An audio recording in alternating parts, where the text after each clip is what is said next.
Is there anything really to make of the fundamentals of perhaps uncertainty or otherwise changing overnight or early this morning that we can point to for the reason that futures turned around?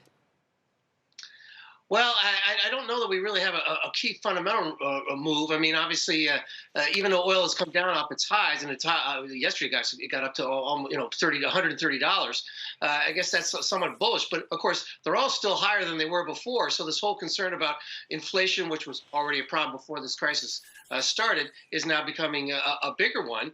And of course, that also increases the a chance of demand destruction, which of course leads to stagflation, and it's this whole situation where inflation is actually good. That's why the Fed wanted it for so long, if it's demand driven. But if it's driven by a lack of supply, it becomes a big problem, and that's what we're facing right now. And so when we're talking about commodities and perhaps the inflation in the price of oil or energy, for example, maybe that is from lack of supply, but it's still just, I don't know, makes me wonder if we've gone too far in the price of oil, because the United States, for example, only imports, about 8% of our total oil or energy imports from Russia. So even if we cut it off completely, should the price of oil really be where it is right now? It's hard to say because people, there's so much fear in the marketplace surrounding this commodity. But you're right. I mean, one of the things is that it's become incredibly overbought. You look at the technical picture, the relative strength in this. Its RSI is the most overbought.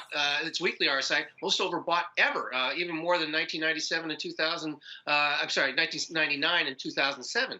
And you also look at the Bollinger Bands chart, the most extent, only been this extended one other time back in 2000. So it's getting very, very overbought. And then we see the futures traders in West Texas Intermediate and crude oil is 96% bullishness. I mean, everybody's on one side of the boat, I guess is my point. So people who are chasing this trade, whether it be the energy stocks or the commodities themselves, need to be a little bit careful, at least on a short-term basis. And to your point about being careful, I understand you have some concern about some companies potentially being offsides. You're worried about margin calls. Take us through your theory. Yeah, I mean, we have this thing where we see what happened with nickel overnight, and then recently we've had wheat has moved. It's hit the up limit 6 or 7 days in a row now. I mean, when you see these kind of wild moves, that means somebody has some big losses. I mean, it happened with Peabody Energy, the symbol is BTU on the stock, but they had a big margin call over the weekend. And, it's like, well, they were doing the right thing. They had a hedge on.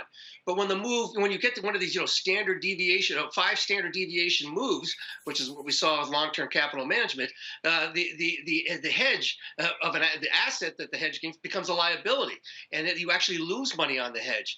And with so many different commodities seeing these huge moves, it could be something that could really cause problems for many other companies. And as you move to the end of the quarter, and hedge funds are coming, they're going to report their results. If they have some big losses, then you suddenly get, people pulling their money out, et cetera. This is, I don't want to compare it exactly to long-term capital, but there's something very similar to that. And when you get these 5 standard deviation moves in any market, it results in the kind of losses that can come back and bite us, a few weeks down the road.